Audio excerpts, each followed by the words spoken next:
Save किया था ना? मैं सिर्फ इसलिए गया था क्योंकि उसने मुझे कॉल किया, that's it. But listen तो. Save it for someone else. जिंदगी में सेव करना जरूरी है, मगर जब बात पैसों की हो, सिर्फ सेविंग से काम नहीं चलेगा। इक्विटी म्यूचुअल फंड्स में इन्वेस्ट कीजिए और अपने सेविंग्स को आगे बढ़ने का मौका दीजिए। Mutual fund investments are subject to market risks. Read all scheme-related documents carefully. Every afternoon I have to wrestle with this question, what issue to pick up for today's episode of Clutter. And you know what, these days news environment is so alive. So many stories are breaking and so many stories are continuing that we are spoiled for choice. Out of this entire large, I would say, platter of choices available, I am picking up for you today the so-called WBSSC scandal. The scandal in which you've seen these visions, reality, not just visions, not just something that you conjure up, but the reality of tens of crores of rupees in currency appearing in front of you. 21 crores one day, second day, as I record this, is still being counted, but I see reports saying another 30 crores, 35 crores, plus there is gold bars, there are diamonds, and there are properties, and there are all kinds of other things. We don't know quite how much yet, but it's a lot of money. It's a lot of money in cash. It's piled up. It's so much cash that bank employees have had to be called in and they worked overnight with counting machines to count this cash. Now, what is this scandal? We know that a minister, the second most powerful or most important minister in West Bengal cabinet after Mamata Banerjee, he's been arrested by Enforcement Directorate, as is an actor, Arpita Mukherjee, who's supposedly close to him.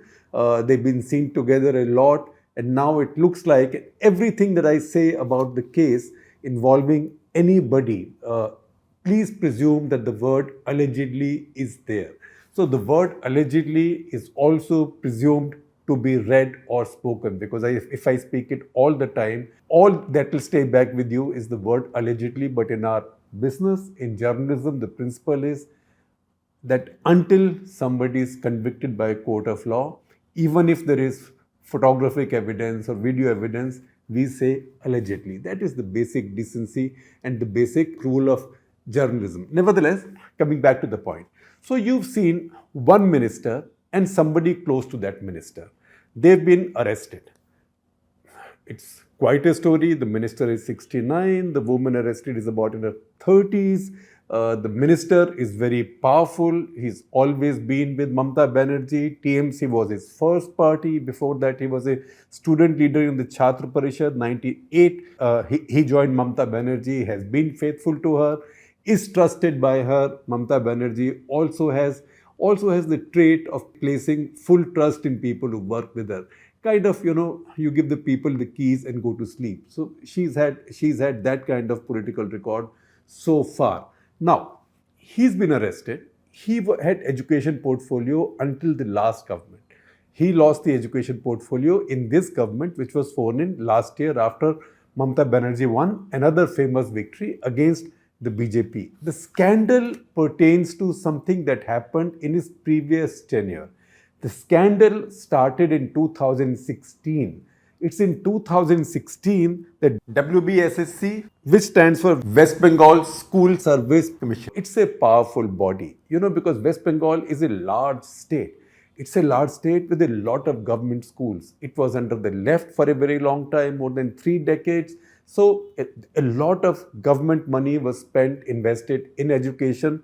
That was the left's USP, and the left also believes everything should be done by the government. So it has a large number of schools. So my colleague Shreyashi Dey, who's done stellar reporting on this case from Kolkata, she's our Kolkata correspondent. I've got the data from her, so thank you, Shreyashi, plus much other detail. In fact, I've been on a call with her for a long time, and she's tutored me fully on this episode of Cut the Clutter, plus reading her stories and her video, of which I am sharing links with you. Please see them. So West Bengal government runs 15,481 primary school. 15,481. 743 upper primary. I would presume that they'll be like middle schools, like up to class 8, but I can't say for sure. 15,481 primary schools, 743 upper primary schools, that becomes a total of a little over 16,000, plus 3,304 secondary schools, and further 2,825 higher secondary schools. So you can just add them up. So if you add them up, just back of the envelope count, or maybe top of my head count, that is 6,000 plus 16,000. That's about 22,000, between 22 and 23,000 schools that are run by West Bengal government. Now that is a lot of people to recruit, as teachers, assistant teachers, helpers, security guards, safai karamcharis, etc. So there are various categories of recruitment. Teachers are called school teachers and assistant teachers. Those are the two categories. They don't have an alphabet linked to them. And then there is C category and D category. So C category employees are safai karamcharis, they are clerks and peons. And D category are security guards. The scam that has right now emerged, where facts have emerged, are in the C category, but everything is being investigated. D category is being investigated, and also teachers' recruitments are being investigated, because you would presume that with so many schools, there'll be a lot of opportunity for recruitments. And you know the premium over jobs right now. So how desperate the job situation is evident from the data that Government of India, Modi government, presented in Parliament yesterday. That's Wednesday this week as we record this. That is, over the past 8 years, 22 crore Indians applied for government jobs. How many were selected? 7.22 lakhs were selected only. So you can imagine what the odds are. Odds are very tiny. And why are people so desperate for these government jobs? Because government job means job security, confirmed salary, confirmed promotions whenever you get those promotions, pension, free medical care, and many benefits. So because there is so much premium and such demand and such desperation for government jobs, you can also imagine how much would be the arbitrage available in case somebody wants to use corrupt methods to dole out these jobs. Now, what happened in this case? Money is still being recovered, still being counted, and also threads are still being tied, because we don't know, investigating agencies also don't know as yet for sure that all this money is linked to the SSC recruitment scam, because the same minister has had many other portfolios.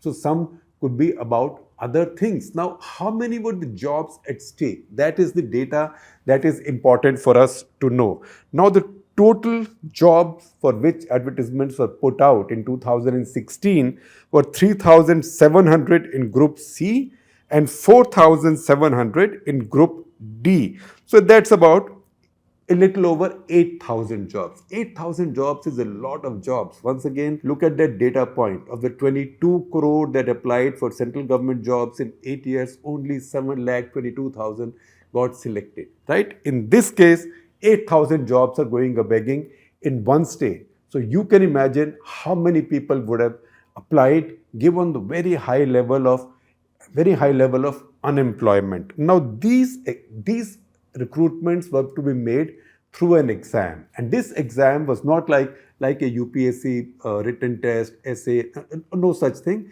These were exams on what is called as OMR sheets. OMR is optical mark recognition, and you will see a sample of what this sheet looks like, what an exam sheet looks like. So basically, each question has a bunch of options.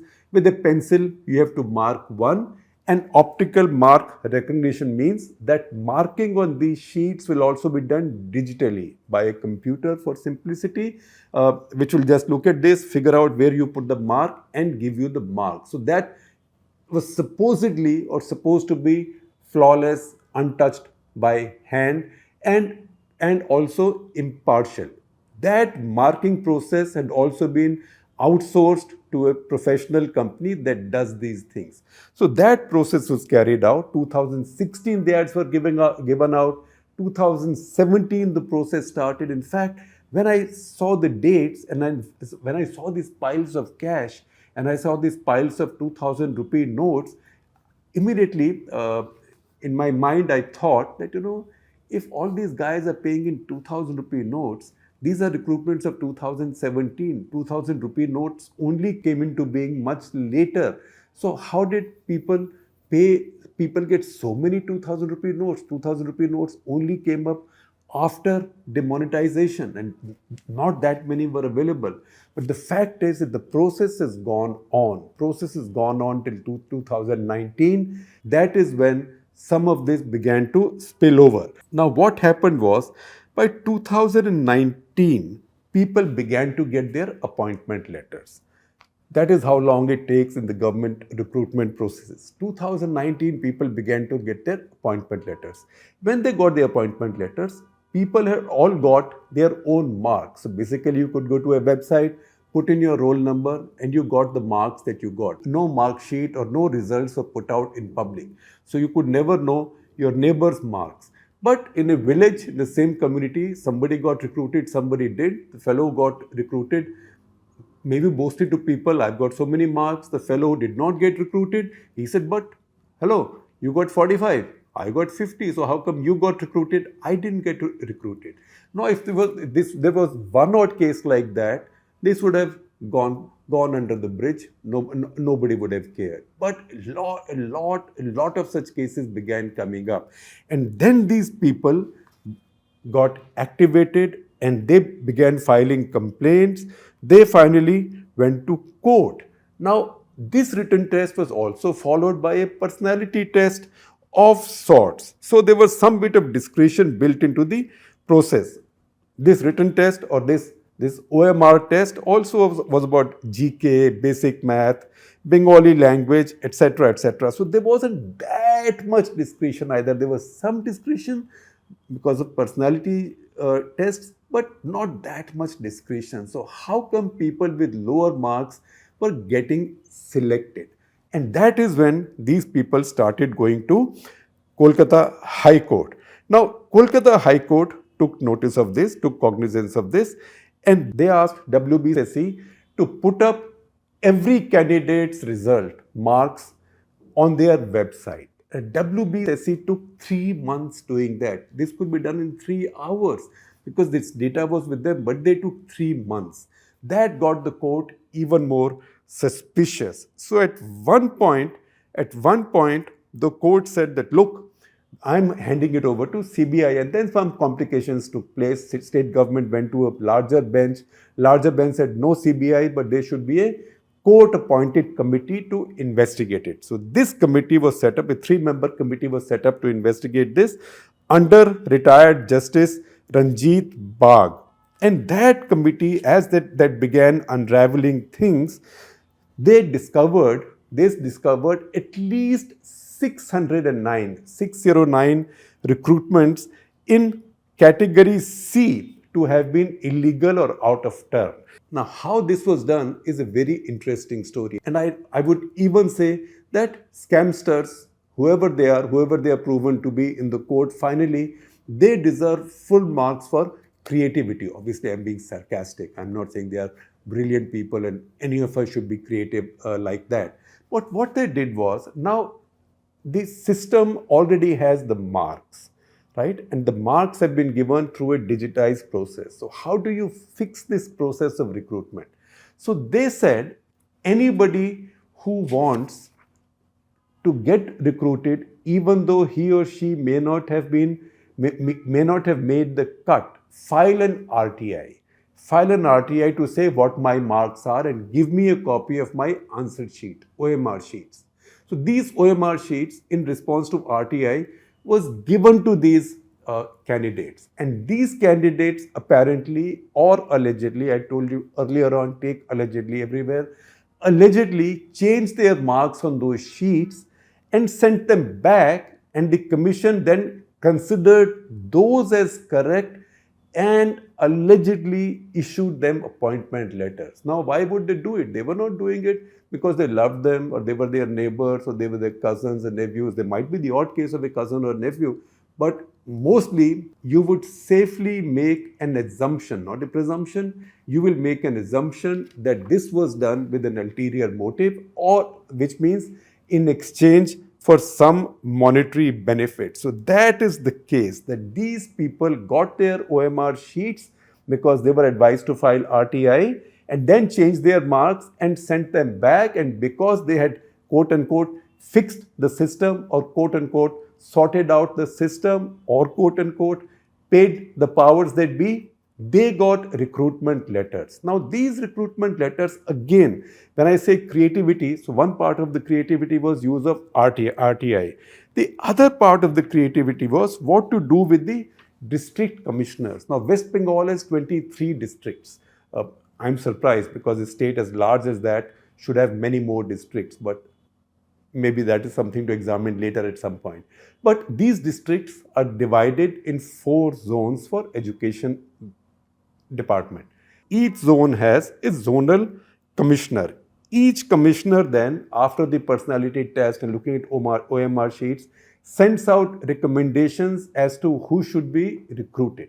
Now, they did not send out these recommendations. It seems that once again the powers that be, and I'll let you know in 1 minute who the powers that be were in this case. It was not directly the WBSSC, it was another body. I will just tell you. They asked them all to send their sample signatures. Now these were not even digital signatures. Digital signatures which we use, say, to file our tax returns and for many other formalities. Digital signatures somebody can only access through a password. Somebody has to know the password. Just because you give your digital signature to somebody, they can't keep using it unless they know the password. In this case, these commissioners were not asked for their digital signature. They were just asked to sign their name on a piece of paper and send what might be called JPEG files. So then someone else could scan these and make full use of these.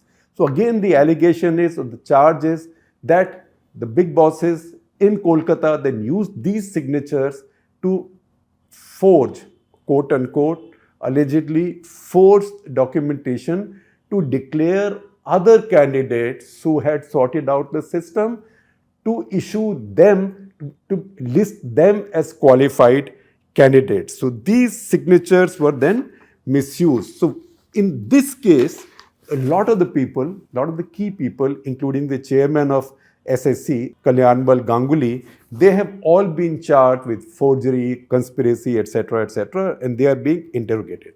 Now, I told you that this wasn't just the school board that did it. It was another body. So the Education Ministry, in this case, set up another body under a former professor of zoology from Vishwa Bharati University called Shanti Prasad Sinha. They also added in the committee a couple of other people.